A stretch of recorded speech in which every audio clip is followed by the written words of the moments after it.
So let's take a look at change of variables in multiple integrals. So the first set of questions are going to be about how to find the Jacobian of the transformation. Now the purpose of the Jacobian is just to transform variables. So given an x equation in terms of u and v and a y equation in terms of u and v, we can use the Jacobian formula to then transfer into one simple equation just including u and v without the x and y variables. So the formula for the Jacobian of the transformation of two variables x and y, let's say we have the partial derivative of x and y with respect to u and v, and the formula for that, we're going to set it in matrix notation. So we're going to set up a matrix here. So we have the partial derivative of x with respect to each of the variables, the partial derivative of x with respect to u, and the partial derivative of x with respect to v. And then on the second row we have the same thing, but instead we have the partial derivative of y with respect to u, and then we have the partial derivative of y with respect to v. And then we can set up determinant notation, where if we want to find the determinant, we have to cross multiply. So we cross multiply partial derivative of x with respect to u times partial derivative of y with respect to v, and then minus, we can cross multiply these two, and we get partial derivative of x with respect to v times the partial derivative of y with respect to u. And so that is how you compute the Jacobian of two variables. So for these next set of problems, let's go ahead and find the Jacobian of the transformation. So for number 1, we have x equals u plus 4v and y equals 3u minus 2v. So once again, in order to find the Jacobian, we need to find the partial derivative of both variables x and y with respect to both u and v. So in order to solve this, we have to set up a matrix once again. We need the partial derivative of x with respect to both of these variables, so u, and the partial derivative of x with respect to v. We also need the partial derivative of y with respect to both variables. So partial derivative of y with respect to u and the partial derivative of y with respect to v. So let's go ahead and start out by finding the partial derivative of the x equation with respect to u. So that answer is going to be equal to 1 since the derivative of u is 1 and the derivative of 4v since it's a constant is 0. So we have 1. Now the partial derivative of x with respect to v is just going to be 4. The partial derivative of the y equation with respect to u will be equal to 3, and the partial derivative of y with respect to v will be negative 2. So now we can go ahead and find the determinant. So we cross multiply here, and so 1 times negative 2 is negative 2, minus 3 times 4, which gives us 12. And so negative 2 minus 12 equals negative 14. So that is going to be the Jacobian. So now for number 2, we have x equals u over u plus v and y equals v over u minus v. So once again, we're going to set up the matrix. So the partial derivative of x with respect to u, partial derivative of x with respect to v, partial derivative of y with respect to u, and then finally the partial derivative of y with respect to v. So let's go ahead and first find the partial derivative of x with respect to u. So we look at this equation here, and since we have a u on both the numerator and denominator, we have to use the quotient rule to derive. And so once again, partial derivative of x with respect to u is going to be equal to the lower function, so u plus v, times the derivative of the top function, which is just 1. So low times the derivative of high minus the higher function times the derivative of the lower function, which is just 1, all over the lower function squared, so u plus v squared. So when I simplify this, we will get u plus v minus u over u plus v squared. The u and the negative u will cancel, and so we're left with v over u plus v squared. So that is going to be the partial derivative of x with respect to u. So now let's go ahead and find the partial derivative of x with respect to v. So if we look at the x equation, notice v is only in the denominator, so I'm going to rewrite the x equation as u times u plus v to the negative first, so I can use the chain rule. So the partial derivative is going to be negative u times u plus v to the negative second, times the partial derivative of the inside function with respect to v, which is just going to be 1. So then we're left with negative u over u plus v squared. So I can write that up here, negative u over u plus v squared. That is going to be equal to the partial derivative of x with respect to v. So now let's find the partial derivative of y with respect to u. So if you look at the y equation, u is only in the denominator, so I can also rewrite the y equation if I remove the other one here.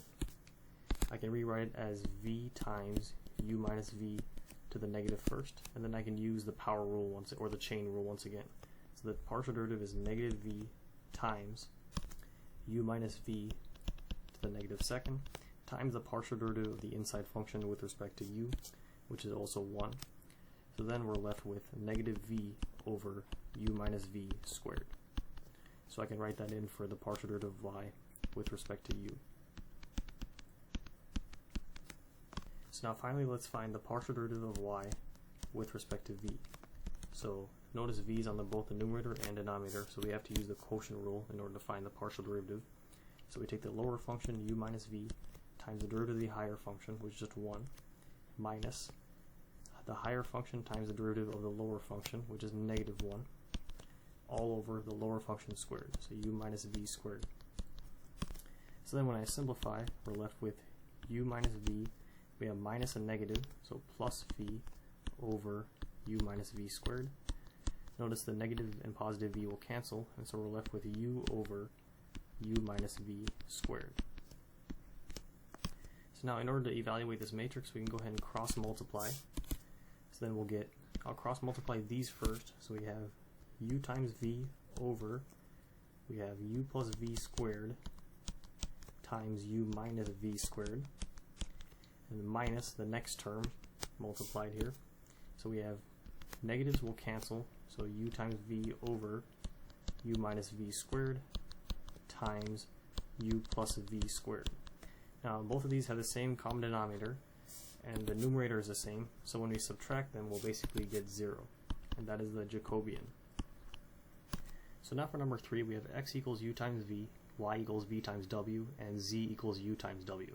So notice we have 3 different variables this time, x, y, and z, and also when we transform into u, v, and w, we also have 3 variables as well. So in order to find the partial derivative of all 3 variables, x, y, and z, with respect to all 3 variables that we transform into, so with respect to u, v, and w, the formula is going to follow the same rule. So when we set up the matrix here, we still have the partial derivative of x with respect to u, we still have the partial derivative of x with respect to v, but this time we have to add the partial derivative of x with respect to w as well.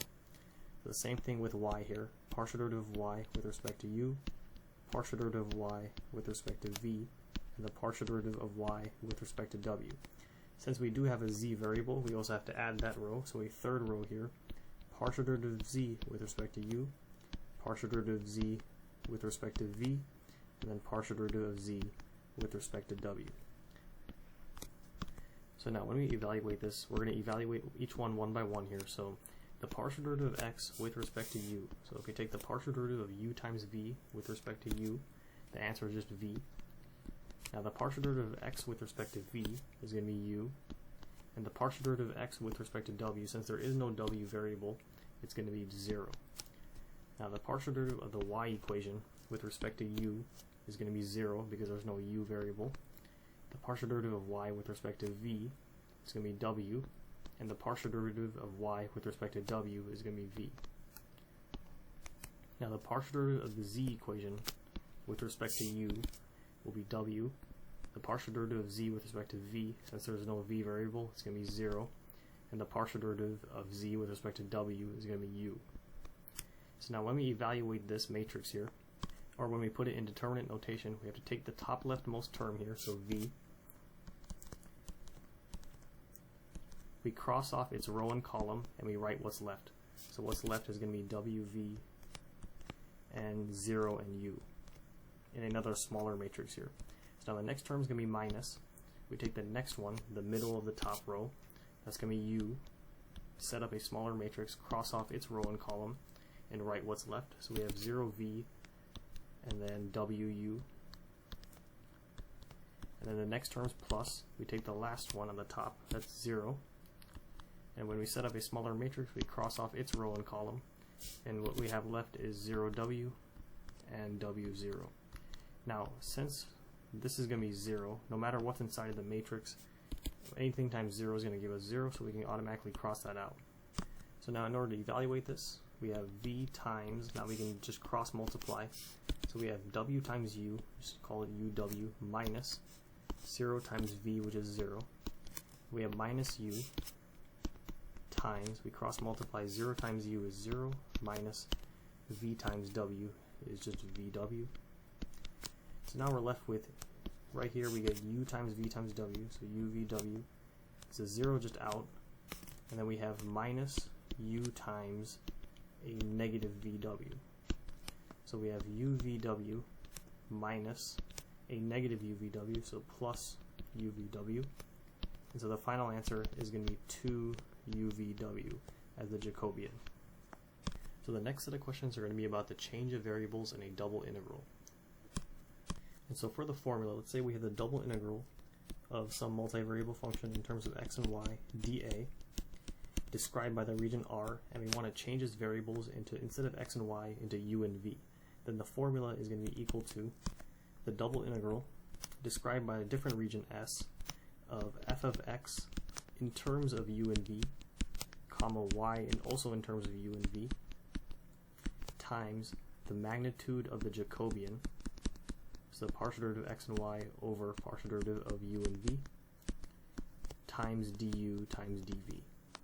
Now this part might look very confusing right now, but all we're doing is we're going to be given an equation of x in terms of u and v, and we're going to be given a y equation in terms of u and v. And all we're doing is we're substituting this equation for x, and we're substituting this equation for y. Now when we're talking about x and y versus u and v, we're talking about two different coordinate planes here. So the xy plane here is going to look like this, where we have obviously x-axis and y-axis, and the uv plane is going to look very similar. But instead of the x-axis, we have the u-axis, and instead of the y-axis, we have the v-axis. And so the reason why we have region R on this integral, or this double integral, and then region S on the other integral, is because a region that looks like this on the xy plane, after we transform it, it might look something different, like this on the uv plane. Now there's also a change of variable formula for a triple integral. So let's say we have the triple integral of f of this time x, y, and z, three variables, dv, described by the region R. The formula is going to be the triple integral of f of x in terms of u, v, and w, since we have three variables with a triple integral, comma y in terms of u, v, and w, and then comma z in terms of u, v, and w. We remember we also have to multiply by the Jacobian, or the magnitude of the Jacobian, so x, y, and z over partial derivative of u, v, and w. And don't forget, we also have to multiply by the du, dv, and dw. Now, I don't think I have any problems in this video that deal with a triple integral, but it's the exact same process as trying to solve a double integral when we change the variables. It just requires that extra step of evaluating one more integral and using one more variable. So let's go ahead and use the given transformation to evaluate the integral. So for number one, we have the double integral of x minus 3y dA, described by the region R, where R is a triangular region with vertices 0, 0, 2, 1, and 1, 2. So the two transformation equations that are given to us are x equals 2u plus v and y equals u plus 2v. So the very first thing I can do is transform what's inside of the integral using these two equations. So instead of x minus 3y, well, x is equal to 2u plus v. So we can write, instead of x, we have 2u plus v minus 3 times y, which is equal to u plus 2v. So then if I simplify, we'll get 2u plus v minus 3u and then minus 6v. So then 2u minus 3u is negative u, and then v minus 6v is negative 5v. So rewriting the double integral, we have the double integral of negative u minus 5v. Now don't forget, in the formula where we transform the double integral, we always have to multiply by the Jacobian, or the magnitude of the Jacobian, by the absolute value of the Jacobian. So let's go ahead and find the Jacobian. So I'll set up a matrix here. We need the partial derivative of x with respect to u, partial derivative of x with respect to v, partial derivative of y with respect to u, and partial derivative of y with respect to v. So if I go ahead and first find partial derivative of x with respect to u, the x equation is equal to 2u plus v, so the partial derivative is just going to be equal to 2. Now the partial derivative of x with respect to v is going to be equal to 1. We can put 1 here. So now let's go ahead and find the partial derivative of y with respect to u. So we look at the y equation, the partial derivative is 1. And then if we find the partial derivative of y with respect to v, looking at this equation, it's going to be 2. So when I evaluate this, I can cross multiply. So 2 times 2 is 4, minus 1 times 1, which is 1. So 4 minus 1 will give us 3. So that is going to be the Jacobian. So we have the absolute value of 3, which once again stands for the magnitude of the Jacobian. And so now let's find the bounds of integration. So if I go ahead and draw a region R here, with the vertices 0, 0, 2, 1, and 1, 2 in the standard xy coordinate plane, we have 0, 0, we have 2, 1, and then we have 1, 2. So this is going to be the region R. Now what we need to do here is convert the region, or transform the region R, which is in the xy plane right now, and put it in the uv plane. So I need to find what the equations of the sides of the triangle are. So right here, we know it goes down 1 and over 1, so we have negative x, and the y-intercept is going to be positive 3. So we can say y equals negative x plus 3, or 3 minus x. Now for this side here, we go up 1 over 2, so that's definitely 1/2 x. So y equals 1/2 x, or y equals x over 2. And then for this one here, we go up 1 over 2, or up 2 over 1, and then the y-intercept is 0. So we have y equals 2x. So we need to write down all three of these equations. So y equals 2x, then we can say y equals 3 minus x, and then y equals 1/2 x, or I'll write it as x over 2. And so now what we need to do is transform into u and v variables using these two equations. So y is going to be equal to u plus 2v once again, as we have u plus 2v right there, and then x is going to be equal to 2u plus v. So we have equals 2 times 2u plus v. Now if I go ahead and simplify, u plus 2v equals 2 times 2u, which is 4u plus 2v. So then the 2v and 2v will cancel if I subtract, and then we have u equals 4u. If I subtract over the u to the other side, we'll then get 0 equals 4u minus u, 3u. So then u equals 0 over 3, or 0. So we need to hang on to this equation while we solve the other two now. So now, given y equals 3 minus x, y is once again equal to u plus v when or u plus 2v when transforming into variables of u and v. That's going to equal 3 minus x, which is equal to 2u plus v. So then when I simplify, u plus 2v equals 3 minus 2u minus v. So I'm actually going to go ahead and add over the 2u and add over the v to the left side. So we'll get 3u plus 3v equals 3. Now in the uv coordinate plane, remember that the u-axis corresponds to the x-axis, and the v-axis corresponds to the y-axis. So I'm going to go ahead and isolate v, so that we have it in the form of y equals some function. Now since 3's are in every term, I can go ahead and eliminate them. So we just have u plus v equals 1. Then isolating v is going to equal 1 minus u, or negative u plus 1. So now finally we have y equals x over 2. So we have u plus 2v equals 2u plus v over 2. I'll go ahead and multiply over the 2, so we get 2u plus 4v equals 2u plus v. I can cancel out the 2u's, and then we have 4v equals v, so I subtract the v over to the left side. So 3v equals 0, and then v will equal 0 as well. So now we can actually go ahead and graph these three equations. So on the uv plane this time, not the xy but the uv, we have u equals 0. Now think of u as x, so if x equals 0, that's basically the y-axis or the v-axis. Now for v equals 0, that's like saying y equals 0, so that's basically the x-axis or the u-axis. This is where v equals 0, this is where u equals 0, and then v equals 1 minus u. Think about it as y equals 1 minus x, or y equals negative x plus 1. We have a y-intercept of 1, and then we go down 1 over 1, so it looks something like this. So this is the region that we need to find the bounds of. So we can say immediately that the u bounds go from 0 to 1, and then for the v bounds, notice they go from the function v equals 0 all the way up to the function v equals 1 minus u.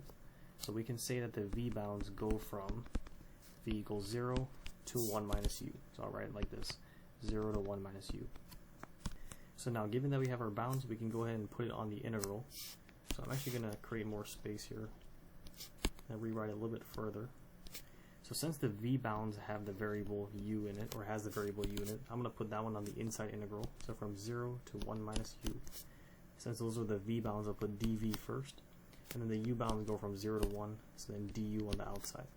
So now I can go ahead and actually evaluate this double integral. So since 3 is a constant, the absolute value of 3 is just 3. That can come outside the integral. So we get 3 times the integral from 0 to 1 minus u of negative u minus 5v dv. So the integral is just going to be 3 times negative u times v minus 5v squared over 2. Let's go ahead and evaluate from the v bounds of 0 to 1 minus u. So when I plug in 1 minus u for v, we'll get 3 times negative u times 1 minus u minus 5 times v, which is 1 minus u squared over 2. Those put 5 halves. And then minus, when I plug in 0 for v, we'll just get 0 minus 0. So that will cancel. So when I simplify, we'll get 3 times, well, when I distribute negative u, we get negative u plus u squared, and then minus, we get 5 halves times 1 minus u squared, which if I FOIL, we'll get 1 minus 2u plus u squared. So then we'll get 3 times negative u plus u squared. I'll distribute the 5 halves, so we get negative 5 halves, and then we'll get, the 2's will cancel, so we'll get positive 5u, and then minus 5 halves u squared. So now we can go ahead and combine like terms inside the parentheses. So negative u plus 5u is going to be positive 4u. We have u squared minus 5 halves u squared, so 2 over 2 minus 5 over 2 is a negative 3 over 2. Negative 3 over 2 u squared, and then we have that minus 5 halves left. So now I can evaluate the middle, or the outer integral from 0 to 1 with respect to u this time. Since 3 is a constant, that can come outside the integral. Let me move this a little bit. I'm going to erase the 3 and rewrite it on the outside. So now the integral of 4u is just going to be 2u squared minus the integral of 3 halves u squared, which is 3 halves u cubed over 3. And then we have minus the integral of 5 halves, which is 5 halves u. So let's go ahead and evaluate. Or actually, before I do that, I can go ahead and simplify. So we'll get 3 times 2u squared. The 3's will cancel, so minus u cubed over 2. And then we have minus 5 halves u. Let's go ahead and evaluate now from the u bounds of 0 to 1. So when I go ahead and plug in 1 for u, we'll get 2 times 1 squared, which is 2, minus 1 cubed over 2, so 1 half, and then minus 5 halves. Minus, when I plug in 0, I'll just get 0 minus 0 minus 0. And so that will cancel. And so we're left with 3 times 2 minus 1 half minus 5 halves. So the negative 1 half minus 5 halves is negative 6 halves. Negative 6 halves is a negative 3. So we have 3 times 2 minus 3. Since 2 minus 3 is negative 1, and negative 1 times 3 is negative 3, that is going to be the answer. So now for number 2, we have the double integral of xy dA described by the region R, where R is the region in the first quadrant bounded by the lines y equals x, y equals 3x, and the hyperbolas xy equals 1, xy equals 3. And so the two transformation equations given to us are x equals u over v and y equals v. So once again, let's go ahead and transform what's under the integral, x times y. So x obviously equals u times v, so we have u over v multiplied by y, which equals v. The v's will cancel, and so we're left with u. So we have the double integral of u. Now we need times the magnitude of the Jacobian as well. So let's go ahead and calculate the Jacobian. Once again, we have the matrix partial derivative of x with respect to u, partial derivative of x with respect to v, partial derivative of y with respect to u, and the partial derivative of y with respect to v. So the partial derivative of x with respect to u, now since we can rewrite it as x equals 1 over v times u, because v is just a constant and u is the variable, so the partial derivative is just going to be 1 over v. Now the partial derivative of the x equation with respect to v this time, since v is the variable, I'm going to rewrite it as u times v to the negative first. So now we can use the power rule. So the derivative is going to be negative u times v to the negative second. So we can rewrite it as negative u over v squared. Now the partial derivative of the y equation with respect to u, if you look at the y equation, y is just equal to v. So the partial derivative, since u is not there in the equation, it's just going to be 0. And the partial derivative of y with respect to v, if we just have y equals v, then the partial derivative is going to be 1. So when I evaluate, I can just go ahead and cross multiply. So 1 over v times 1 is 1 over v, minus 0 times negative u over v squared, that's just 0. So the Jacobian is going to be 1 over v. So we need to multiply by the magnitude of 1 over v. Now since 1 over v is positive, we can go ahead and get rid of those absolute values. And I can just rewrite it as u times 1 over v, or in other words, u over v. Now realize that R is the region bounded by the lines y equals x, y equals 3x, xy equals 1, and xy equals 3. So in the previous problem, vertices were given to us, so we had to find the equations of the lines.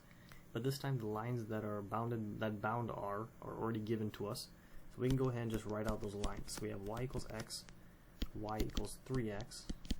We have xy equals 1. I'll rewrite it as y equals 1 over x.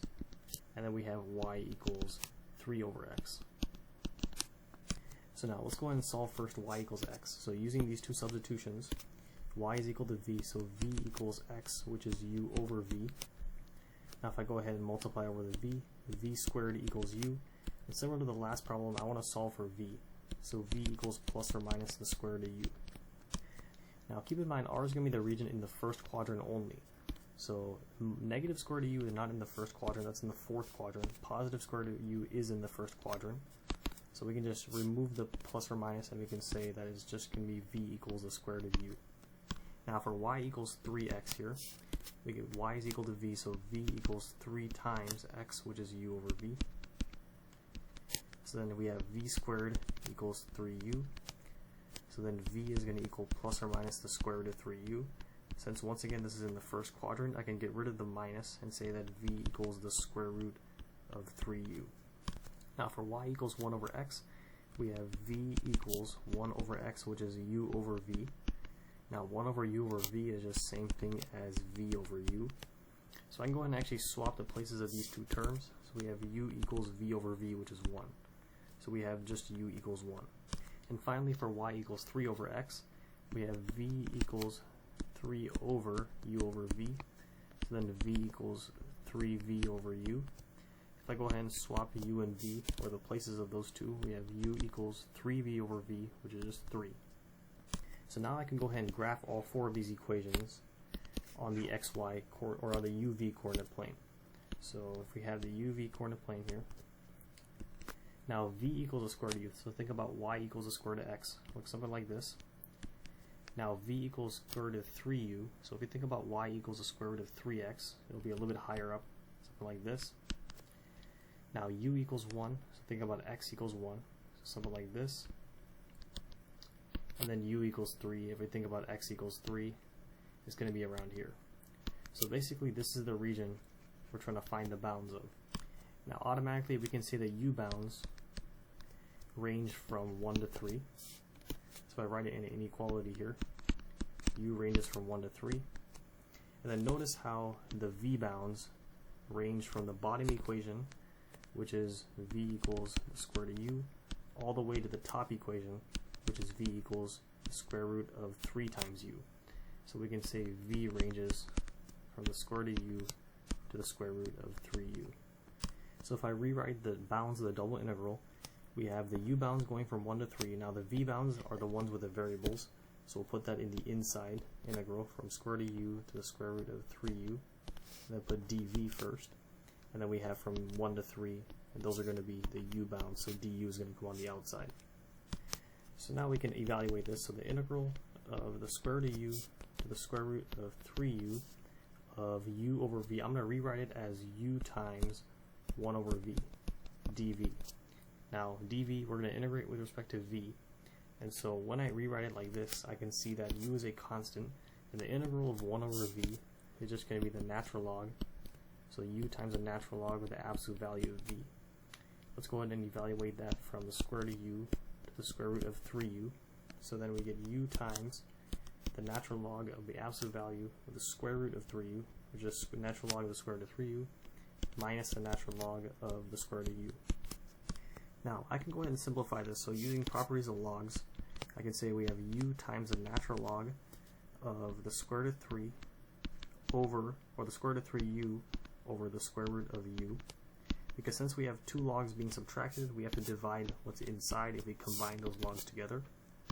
And so square root of 3u can be written as square root of 3 times the square root of u. And the square root of u, we can just rewrite it as the square root of u.